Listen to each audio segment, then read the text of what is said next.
Hey friend, it's Brandon Gustafson with Assisted Living Investing. I help beginners like you launch their assisted living business in the next 12 months. Excited to have you here with me on the channel today.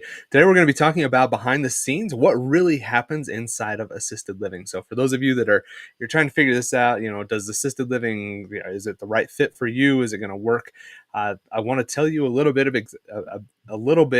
exactly what it's like to run a business, what it's like the day to day here inside of assisted living, and hope you find this to be valuable. So if you do find it valuable, make sure you like the video, subscribe, ring the bell, do all those things so you get notified every time we put out content like this. I'm trying to help people like you launch their assisted living business. Also, make sure you stick around for today's video. At the end of it, I have a special announcement. So super excited for that. I have a few things changing here at the channel. This is going to be one of the first things that I'm rolling out to you. So make sure you stick around and watch to the end so you get notified of some of the fun, exciting changes I've got coming up here on the channel. So with that, let's dive into our topic for today. I want to also remind you to go over to the website, assistedlivinginvesting.net/BP checklist. Get your free business plan checklist. Link's going to be down here in the bottom corner for you to make sure you go and grab that. Make sure you go check it out. Again, it's assistedlivinginvesting.net/BP checklist to get access to that. Now, let's get into our topic today. Behind the scenes, what really happens inside of an assisted living facility. For those of you who don't know me, my name is Brandon Gustafson. I have operated assisted living facilities since 2020. I've done it out of state. I live in Utah. I've operated in Colorado and in Idaho as well. So have some experience there. I have a master's degree in healthcare administration. So have worked in the industry since, I don't know, 2011, quite a long time. And just kind of working through and helping I have a really broad understanding of how the healthcare industry works. I've also been able to secure $1.5 million in SBA funding as I've gone through the process.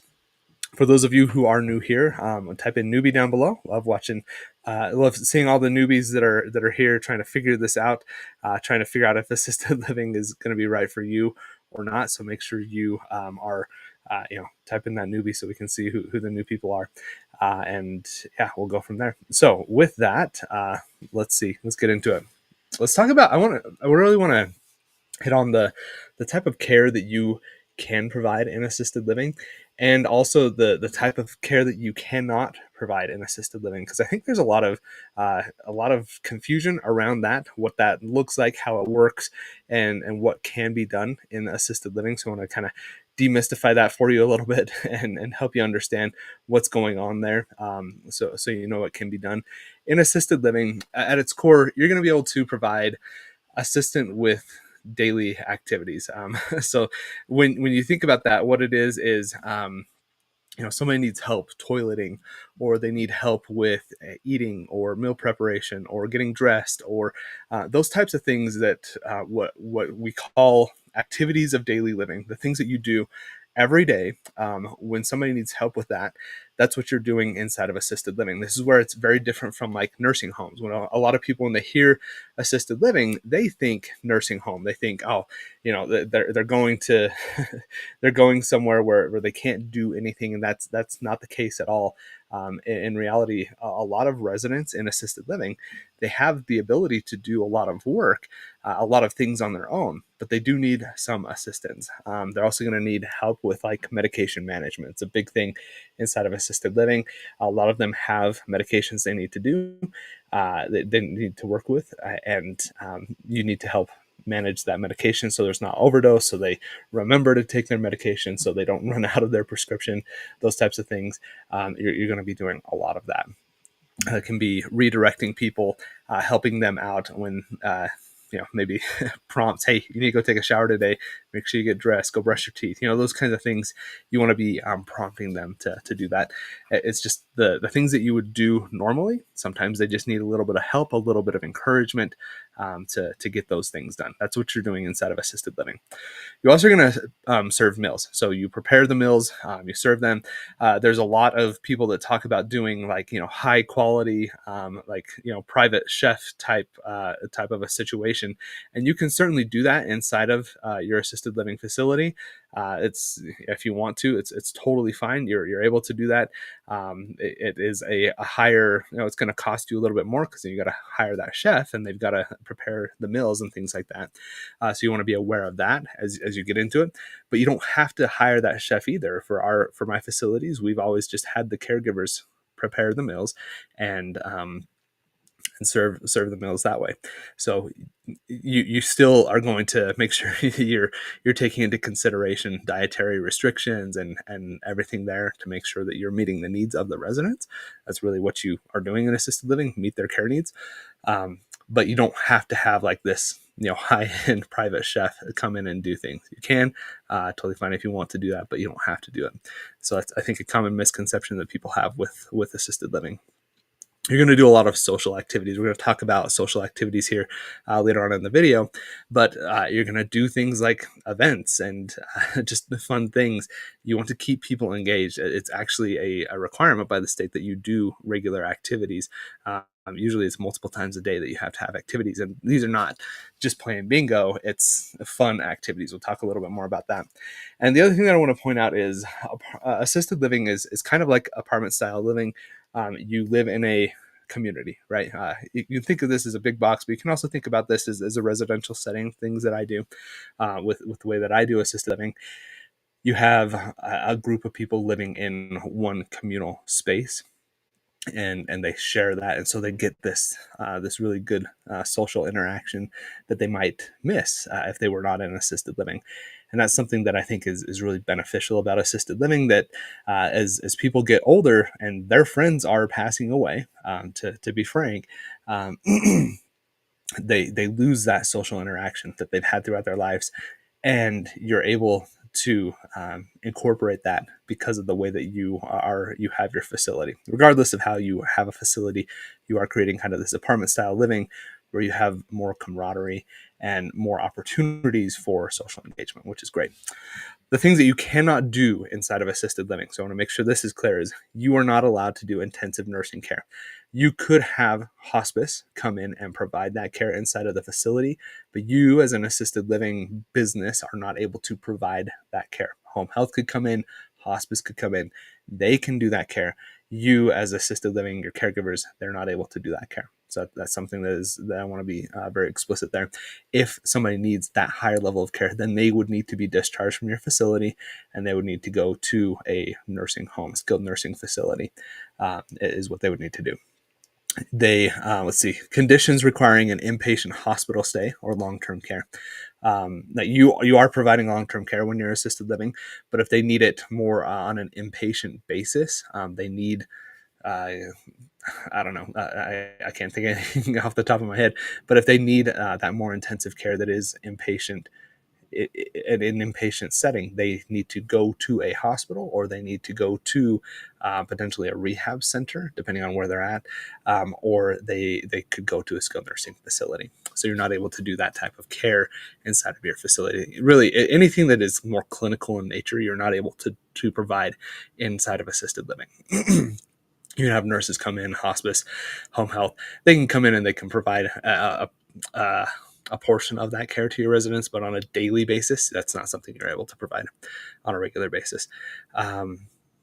Residents who are a danger to themselves and others. This is a hard one, because I've had residents in my facilities who are just incredible people, and sometimes they start going down a path that just isn't safe for themselves or safe for the other residents, whether that is they're having emotional outbursts, their suicidal tendencies, could be any number of things.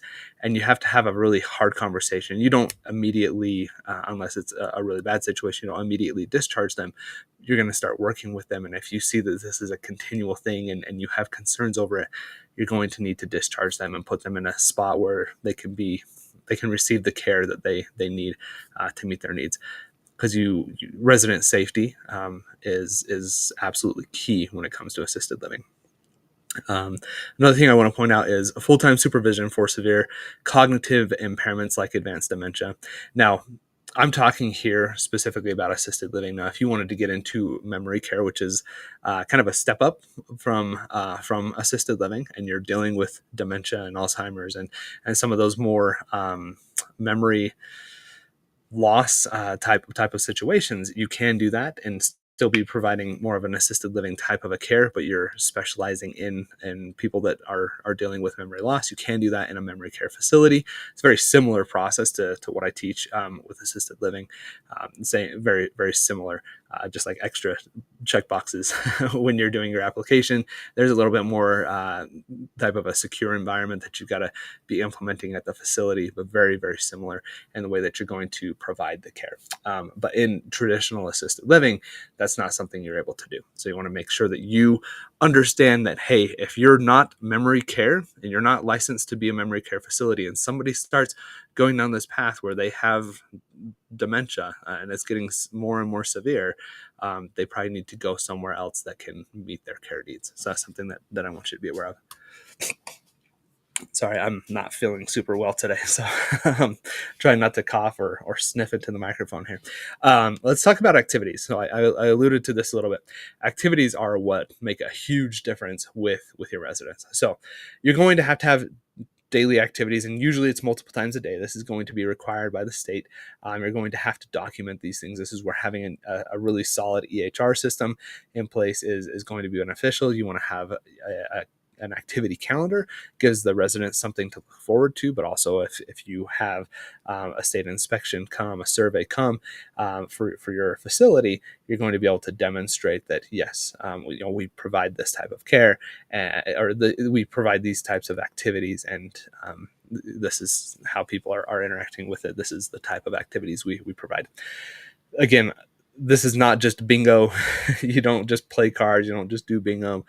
You can do those, but your activities are intended to be fun activities, crafts, travel, social events, like themed dances, or mystery murder dinner type of thing. We recently took our residents in our Idaho facility up to a local county fair, rented out a bus and took them there, which was incredible. Like, it's so much fun to see their interactions and things like that, and just how excited they were. We've done things where we take them up to just like touristy towns and stuff like that, in my Colorado facility. So there's a lot that goes into that, a lot of activities that can happen there, and you kind of need to think out of the box. I would highly recommend that you assign a person at your facility to be in charge of activities, of planning, scheduling those activities, carrying them out. This can be a caregiver that splits their time between half their time is activities and half their time is doing traditional caregiving. When you have that person there and they're planning this type of stuff out, it creates a much better environment for your residents, increases their satisfaction, makes them happier, and also keeps you in compliance. So activities are a huge part of running an assisted living facility, and something you need to be doing a lot of. And that's something that I think a lot of people overlook when it comes to assisted living. They don't think about the activities and the interaction that your residents are going to have with you as they're living in the home. And so you want to make sure that you are doing those types of things inside of the home. Next is going to be mealtime. So with meals in assisted living, a lot of what you do is going to be centered around mealtime, which is kind of fun, and it makes for interesting interactions and circumstances for your residents. So you're going to have to do meals. Typically, it's 3 meals a day: breakfast, lunch, and dinner. You're also going to have to provide snacks. Typically, those are 2 to 3 snacks per day. And these things need to be healthy. You need to understand dietary restrictions for your residents. You need to meal plan. So you're going to need to have software. I use Grove Menus. I don't have a referral link for them, but they're great. I'm actually working on something with them to get you guys a deal on that. But Grove Menus is great. I highly recommend them. And you can... They help you meal plan. They give you a grocery list of the things that you need to buy. And then you can also add things in there for dietary restrictions. And in addition to that, you need to stay compliant with the state, and you've got to show what the plans are, the meal plans. You're going to have to keep a certain amount of food on site to provide these meals for your residents. So you want to be doing that, and residents have an opportunity to choose in anything that they do. And when it comes to mealtime, they can choose. Typically, you're going to have to provide them with options that they can choose from. They can choose to refuse food if they decide to do that. So you need to be tracking that in your EHR. And if there is a consistent pattern of refusing food, then that's something you want to escalate up to their doctor so they can have a conversation.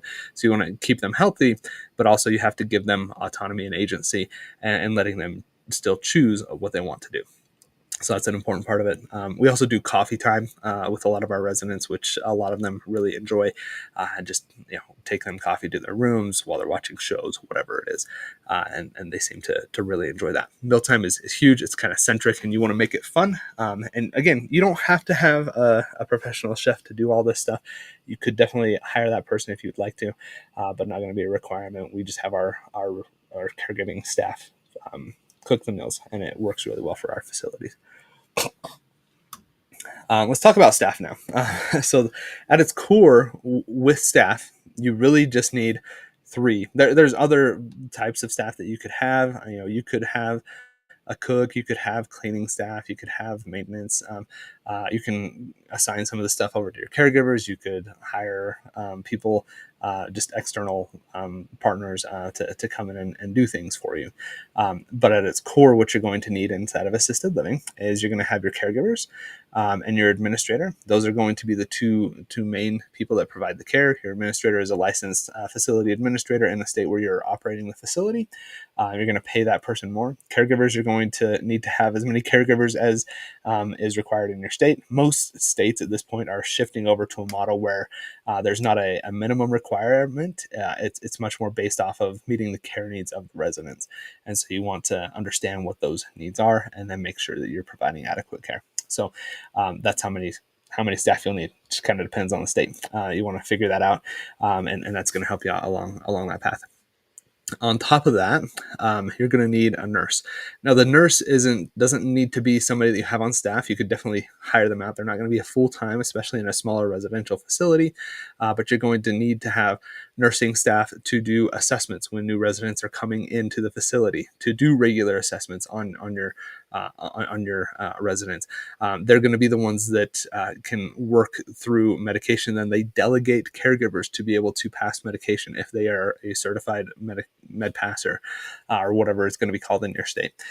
So you don't need to have a full-time nurse. You don't even have to have them on your staff. We typically just hire out to a company, but you're going to need to have that person kind of in and around your facility. Now, I know there's a lot of you that are watching this that you are the nurse and you want to do assisted living. So if that's you, type in nurse down below, because I love my nurses. I love you guys do incredible work. So type that in. I just want to give you like thumbs up, high five kind of thing down in the comments. But if you are a nurse and you want to start this type of business, you can be the nurse for your facility. You could be the administrator if you wanted to go that route and get your facility administrator license. That's totally fine. You can be both of those things. There's, as far as I can tell, I've done a lot of these in different states and things like that. I don't see any conflict of interest that says you can't do it. So you're going to be okay doing that. But you will need to have somebody with that expertise there at the facility that is helping to manage medication and delegating MedPass to the residents. That's something that you want to be aware of. Me not being a nurse, we just hire that out to somebody else in our facility, or hire it out to a company to come into our facility and then do that piece for the residents. So that's the staffing piece. So that's what really happens inside of an assisted living facility. You've got your meals, your activities, and you got your staff, and they're caring for the residents and they're meeting their needs and the type of care that you can provide there. That's what really happens inside of assisted living. So that's kind of how it works. Now, I want to share with you big announcement over here. Let's get into this. So this is coming next week, but actually a little bit of a sneak peek for you. It actually came to me in the mail yesterday. I was surprised it wasn't supposed to get here for about a week. I've written a book. So you can go pre-order this. We're going to have a link down below in YouTube. And it's the Profitable Assisted Living Facility. So go and grab that. It's available in hard copy, soft cover.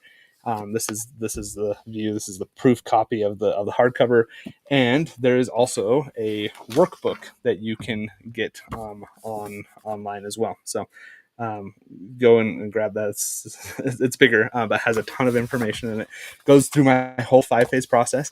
It's the best way for you to learn how to launch your assisted living business. So I'm super excited for it. I've spent a lot of time working on this thing over the past several months, and it's really fun to kind of see it come to fruition and just kind of get it out the door. So make sure you go and check that out. Again, link will be down below on YouTube. Go get it pre-ordered. It launches officially on September 1st. I'll be sending out a bunch of emails for people. So make sure you pay attention to those, because there's some special bonus items here for the next couple of weeks if you jump in and get that. Plus, I've got some extra bonus items in the back of the book. So you get extra bonus if you buy early. And then if you don't buy early, you're watching this 3 years from now, then you're still going to get a bunch of bonuses that are in the back of the book. So make sure you go and check that out. So with that, super excited to get that launched. I want to thank everybody for being here. Remember, you can go check out ALI Basics. Go to assistedlivinginvesting.net/basics to work directly with me. If you have any questions, we're only going to have this open for a little bit more. There will be a special announcement coming around that here in a couple of weeks as well. We've just got a lot of change going on here at the channel and at Assisted Living Investing. So I'm really excited for some of the changes that are coming up with that. So make sure you pay attention there, and make sure you like the video, subscribe, ring the bell as well, so you get notified every time we put out content like this. We go live on Tuesdays. We put out content on Thursdays, and really my goal is to help you launch your assisted living business. So does residential assisted living sound interesting to you, but you don't know how to get started? At Assisted Living Investing, I'm here to help beginners like you launch their assisted living business in the next 12 months.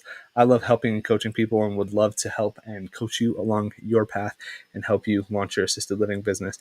And remember, it doesn't take a lot, just a little bit. Just keep going step by step by step. And I promise you, if you do and you are consistent and persistent, you're going to be successful. Thanks for watching, and have a great day.